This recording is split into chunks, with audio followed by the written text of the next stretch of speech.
After the election of Buhari as the president, and that was how this kind of a thing started. And at the end of the day, the people of the southeast are the ones paying for it. Today on Mondays we don't go to market, and a lot of people are killed on our streets. So it's good that everybody speaks against it, and it's most unfortunate. If you read that letter, the letter was asking the Igwe that Dan Olasi was a member, the chairman of the Igbo Council, and whether he was speaking for them. But if you listen to the interview, the man said, introduced himself, one, as Dan Olasi, two, as the former chairman of PDP, and he spoke on that capacity. He never mentioned in any way on that interview. So why would you write the traditional ruler? It's really unfortunate. And the people who are doing that, they say they are concerned. Concerned, we are talking to somebody, Dan Olasi. Who is Dan Olasi? If they had done a little check on him, he fought in the Nigerian war, the Biafran war. He joined after his high school as a lieutenant. He fought until the end of the war. And when the war ended, he was a major. He had a permanent disability. He can't use one of his forces of his fingers. I'm not, you see, why I'm saying this is that we need to, because by next week, the campaigns will start. And if we go on this route, it's going to be unfortunate. The analysis he made, he said that Peter Obi is our brother. He's competent. But where is he hoping to get the votes? We want to know. He did not carry any governor in the southeast along. How are we going to get those votes for him to win? And if he fails to win, that what he will end up doing is that the votes meant for him will be there will be direct votes to APC, according to him. And this is a fantastic analysis. Nobody has ever challenged that. The Labour Party, they are popular, their focus are all on PDP states. Southeast is a traditional area for PDP. And if you take those votes away from PDP, you are giving the votes, you are indirectly voting APC. So in the midst of your obedience, you are making APC as the next president of the country. And he's saying that we need to sit down and know what is good for us. You see, the essence of that letter is to ensure that no Igbo man speaks publicly about his political position on these issues. And when you are doing that, it becomes unconscionable for you to promote the support of Afenifere, for you to promote the support of people like Adebanjo, for you to promote the support of people like Doyin Okube. On what basis would they support you? If your brothers who are supporting another candidate are being hunted, it's not good for us. It's not good for us. And we need to speak against it, because it starts with that kind of letter. The next thing, they may go physical, and the next thing, they will start destroying people's properties, and people should speak against it. That people do not come out publicly to support you does not mean that they are against you. And that people speak publicly for you or stay away from talking about you does not mean that on election day they are going to support. This thing was applied during the Biafran War to get the kind of support that was needed. The saboteur policy was introduced, where you ended up having respected, high-profile Igbo officers were lost on the basis of that sabotage than the bullets from the Nigerian army. Are we going to continue on that route? Are we going to continue to punish ourselves? This is why we should appreciate what Jonathan Goodluck did. Consistently, the man said, my presidency, my position does not want the blood of any human being. If we go on that route, if you read that letter, you'll be shocked that such thing will be coming out. And that letter it's a reflection of what is actually happening in real life. After this interview, go to my social media platform and see the attacks that will come. Go to Atiku's, all his social media platforms, and see the attacks. It's most unfortunate. Is that how we're going to win the presidency? Now Chief Dan Olasi is the chairman of the Igwe of Inewi Council. That's one of the things that the letter has also put out. And his comments, even though you have said that he was not speaking for the Inewi Council, is there a need for the Igwe of Inewi to speak up, so that we can clearly, because it's assumed that because of the position that he occupies, that his views may be termed as speaking for the Inewi people. Is there a need to clearly, you know, separate this and for the Igwe to actually probably come out and put out a statement that he's not speaking for them? I'll be surprised if Igwe responds to that. I'm a member of the Igbo's cabinet from my community. You didn't introduce me as such. You introduced me as a member of PDP. I'm here speaking as a member of PDP. I'm here speaking as a Nigerian. Dan Olas has the right to speak. Dan Olas is a member of PDP, and he spoke, and it's an Igbo man, and he spoke from the perspective of an Igbo man. What is the need for us? I agree with him that the shortest route to Igbo presidency is through the Northeast. I'm on the same page with him. So why would Igbo get involved? What do you expect the Igbo to say? The Dan Olas never meant any reference. He didn't even make reference to him being an Inewu man. He never. Listen to that interview. You were the one that you interviewed him. Did he ever mention Inewu in the interview? What brought about the Inewu issue? We need to speak against this, and you can't continue because, you see, next week, by 28th, campaigns will start. And people will speak. You expect, the other day, they were sharing the statement made by somebody who introduced himself as in-law to Aswaju. At the same time, they are hunting and trying to, I don't know, shut up people from the Southeast who decided to make their political views public. And what was it that he said that was not correct? He said Peter Obi is good. Is that not correct? He said Peter Obi will make a good president. Is that not correct? And he said at this time that he doesn't know where the votes will come. Is that not correct? He said any vote to Peter Obi, if he eventually did not win, is a vote to APC. Is that not correct?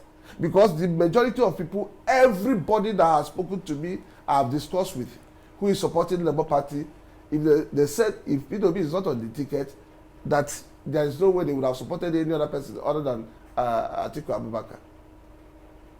So if at the end of the day they go and vote for Labour and it affects the PDP chances and APC wins the election, is that what they are actually obedient to?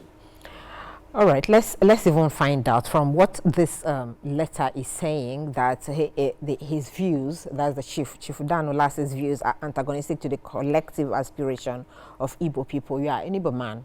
What is the collective interest of the Igbos, really? The first interest of an Igbo man is a conducive environment for business in Nigeria. And as businessmen, Nigeria as an entity, the bigger the market, the better for an average Igbo man. An average Igbo man does not need any direct personal assistance from government. Make the environment conducive. And that is why some of us have found that in a former custom officer, a businessman, a former vice president, an in-law who is competent, who is coming from the zone, that is even experiencing the same thing with us.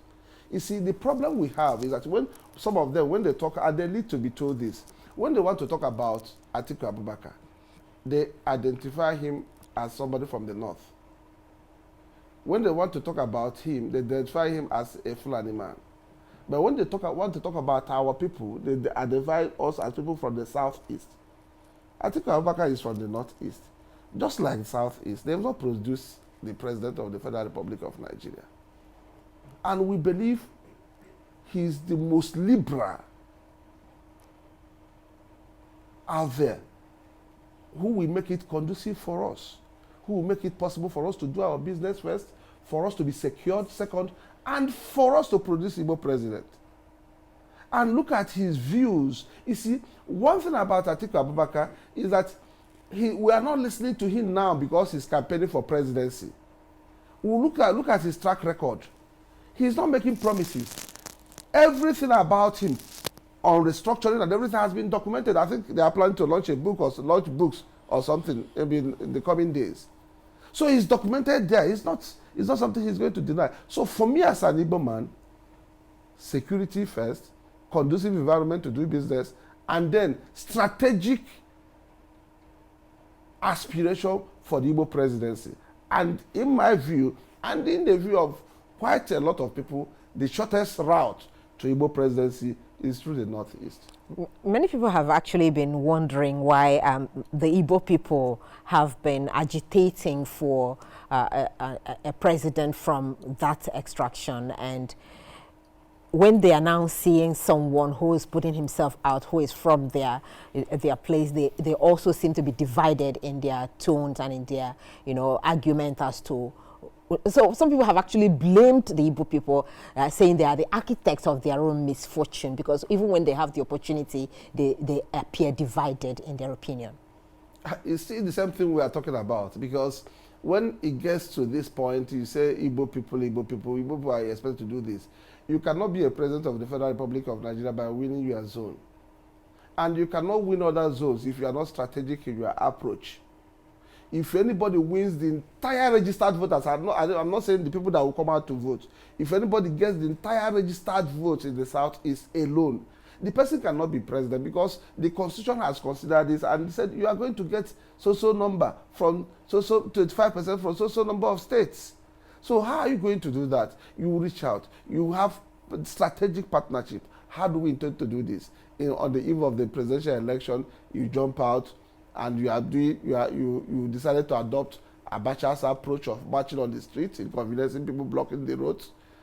Is that how you are going to win it? Then anybody that speaks against you, attack the person. Is that how we are going to win it? And if you continue to then say that, as I said earlier, in the coming days, people will start calling, brothers to Doyin Okupe will start calling him. What are you doing? Look at this, what these people are doing to their brother who spoke for our brother. Look, Adebanjo, do you still believe that what you are doing is conscionable? A cultural group, do you think that you are still on the right track? You don't assess Igbos in isolation of what is happening in the country. And you don't pick on Igbos, because as we speak, Peter Obi is the only Igbo man running for president. Atiku is not the only Fulani man running for president. We have Kwankwaso. Why are you not saying that the Fulanis are not united? It's not fair. The only another Igbo man is the one in ADC, which the party has suspended. So I'm not saying that every other person that is coming, you use the same. You see, let me tell you why we have problems. Asiwaju is running for president. For you to see how strategic the Southwest is. The Lagos businessmen made sure that Atiku came to address them, and they discussed with him, what are your plans? At the end of the day, the discussion will be, what is your plan for us doing business in Lagos? The PDP in the Southwest quickly organized themselves and insisted that he should come and meet with them. Talk about that if going to the Southeast, if everybody will say you shouldn't come and all that. At the end of the day, if he wins, we'll go back to agitation. Now, agitation that only affects us. Now, Mr. Ohaibu, there seems to be this public discourse that the Peter Obi presidency is not even about, the Igbos. How do you react to that? That the structure is running on the people, generality of Nigerians, and not particularly about an Igbo presidency. If they market him on that basis, there wouldn't have been any reason for any group whatsoever to write the Igbo for an interview granted by Olasi on national television as a PDP member. My prayer is that he runs on that platform and that we are more strategic. Let me tell you, a lot of people from the Southeast cannot speak publicly about this. Maybe that's because it's not about a Southeast agenda kind of president. That's the Labour Party structure is not really about that Southeast agenda. It's a general, people-oriented agenda. Can that be the reason? If it's people-oriented agenda, we don't have problems with that. Then what it means is that the people from Kanara and Moda, from Daura, from Kanu, from Yobe, should be supporting him. And then another candidate from those areas should be supported for people from the Southeast. That is what we pray for. That is the only thing I'm asking for. That is the only thing we are asking for. Let him run for Nigerian presidency on Nigerian platform, meaning that anybody from anywhere can support him, and then anybody from anywhere can still support another candidate. And democracy guarantees that. That is the minimum. That is the minimum. So we are praying. Our request and my prayer and my desire is that he runs on that platform for Nigerian presidency that cuts across the entire nation. What it means is that he is going to get support from every state of the federation. Everybody is free to support him, and then people from the southeast who are not supporting him are free to support their own candidates. It's read that letter to Nigerians, and for them to understand what I'm talking about. How can you write such a letter? That is how it starts. That's how the violence starts. And at the end of the day, it's going to be only localized in the southeast. Let me tell you, everybody talks about NSAS. To me, somebody from the Anambra South, it's offensive to me to talk about NSAS. Right. What is the sense? What does NSAS mean to me? The entire police stations in my place are not functional. They were all burnt. Some DPOs were killed. As we speak, we don't have any functional police stations in my area. All right. Is that what we're going for?